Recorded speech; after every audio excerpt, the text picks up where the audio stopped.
Let's see if I can, it's just a sticker actually, look at that. That's kind of interesting. Hey guys, today I'm bringing you another JBL replica. This is called the Xtreme Mini. Now, as you could tell, it really is a small speaker. I just got this straight from eBay. It was shipped in this pretty normal nondescript yellow package here. Nothing that exciting here. It says gift. Let's see if it actually is a gift in terms of sound or just a crappy gift. So it does look just like the Xtreme, but smaller. Just for your comparison, this is how big JBL Charge 2 replica is. This is the one that I previously shot in my videos. If you're interested in this, follow my channel, put some comments, and we'll do the same thing to this if the speaker truly is terrible, which I do suppose it will be. So for now, let's unbox it. We're going to connect it with Bluetooth, give it a sound test, and do a frequency response test. So the box is a little bit damaged, of course, in the shipping. In terms of price, I wound up paying a little less than $23 for this. The listing was for $25 on eBay, but I did have a coupon and I was able to save some money. So I think I'm a little around $21 into the speaker or so. So as you could tell, they are going for the same similar look as the actual Xtreme.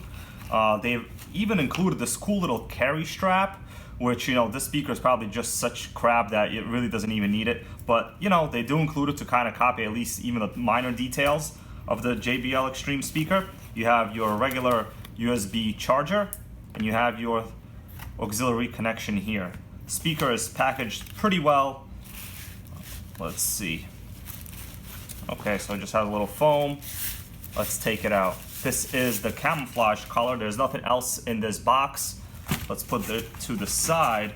So I got the camouflage color because it was pretty cool. I figured why not. Now, important to know that they do not claim this is waterproof, so don't submerge it in any water, which I also would never do really to any speaker, even if it does claim to be waterproof. Now check this out. So the base radiators do have the JBL logo. That's kind of interesting because they really go out of their way to hide their logo. As you could tell, they always have these little red boxes. That's how you could tell it's fake in many of the listings. And even the speaker box itself, you could tell the front has no actual logo. But check this out.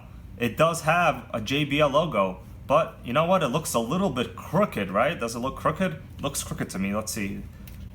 Let's see if I can. It's just a sticker actually. Look at that. That's kind of interesting. So it's basically just a sticker. Well, let me put it back, whatever. 20 bucks, maybe the sound isn't that bad.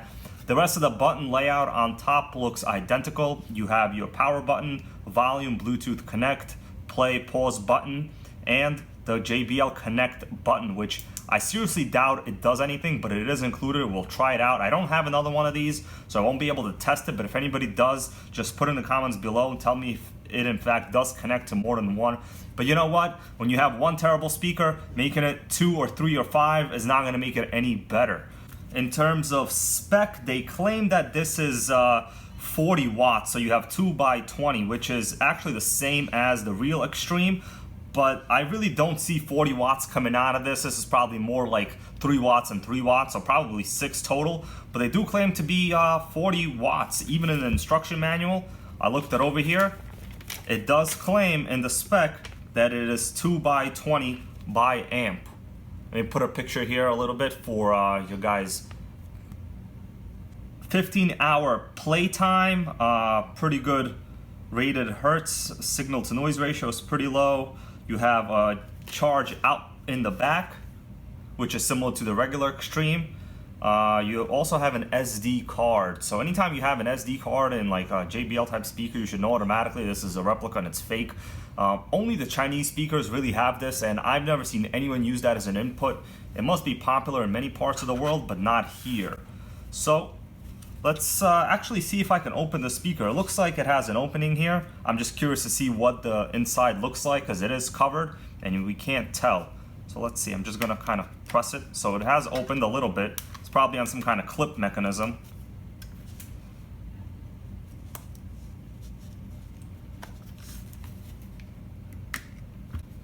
Okay, so it looks like I've opened it and wow, look at that. That's what it looks like. So the top The wiring is almost fully exposed. The circuit panel on top is exposed.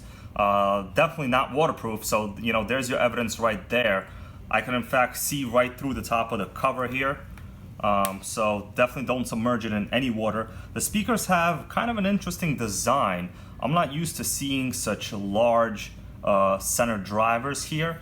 You know, I'm comparing it to this one. As you could tell, the design is completely different. The way the cone is structured is different. So I'm interested to see, maybe it'll have a lot of movement and it will actually produce some good amount of bass. But based on this, I seriously highly doubt it. Alright, so let's close it back up. Let me put this in before it falls out, and it fell out. So let's see if I remember which one is which button here.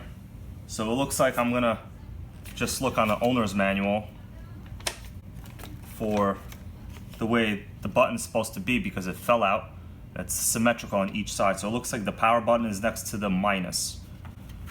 Okay, so the power button right here should be this way. Just put that in and close it up. Okay. So it closes pretty well. There's also a battery indicator here on the bottom. So right now, let me connect it to my Bluetooth device and we will hear what it sounds like. So that was the welcome tone, actually identical to the real JBL. Now it's trying to pair. Right now you can see it's flashing. It's looking for the... So it is Mini Xtreme. That's what it's called. It's called a Mini Xtreme. So let's pair it. All right, so it pairs successfully. That's already something good, at least you could say. Let's see the volume buttons. Okay, so it's max volume. When you hold the volume button down like this, you could hear the tone it makes. That is max volume, guys. All right, so you know what? Let me just pull up some music here. I'm gonna go to play anything here and let's just take a listen to it. See what it sounds like. I am going to set it on about 70% volume to begin with, and we'll see whether we should go up or down.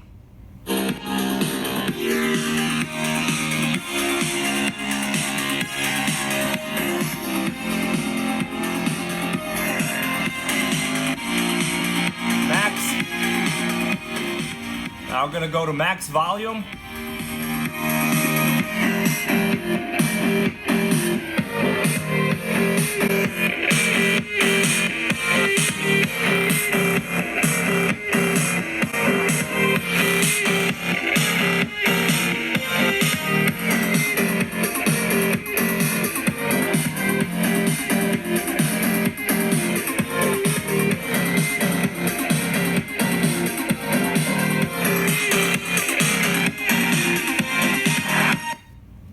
Okay guys, so based on my opinion, it sounds terrible. This might be the worst speaker I have ever heard. It is in fact worse than my previously most hated speaker, which is this fake one, and guess what? They cost both about the same price. So is it in fact possible that the Chinese manufacturers are actually making really good looking speakers, but they're doing a terrible job on the acoustics? I mean, how could you even sell something like this? It is great looking, so if you put it on the wall, it looks cool. The JBL logo looks cool, the bass radiators look cool, but they didn't have that much excursion. I noticed that when you press one, you can see right here as I press one, the other one barely moves. So there's very minimal movement. As I'm pressing one in, the other one isn't moving. Now what you should see is an equal and opposite force being applied, because these are supposed to be sealed well, and that is really what creates a lot of your bass effects. So let's also do a frequency test. I have it set to max volume. I've mounted it on top of my favorite Harman Kardon Aura speaker. Maybe that will make it better. Highly doubt it, but let's see.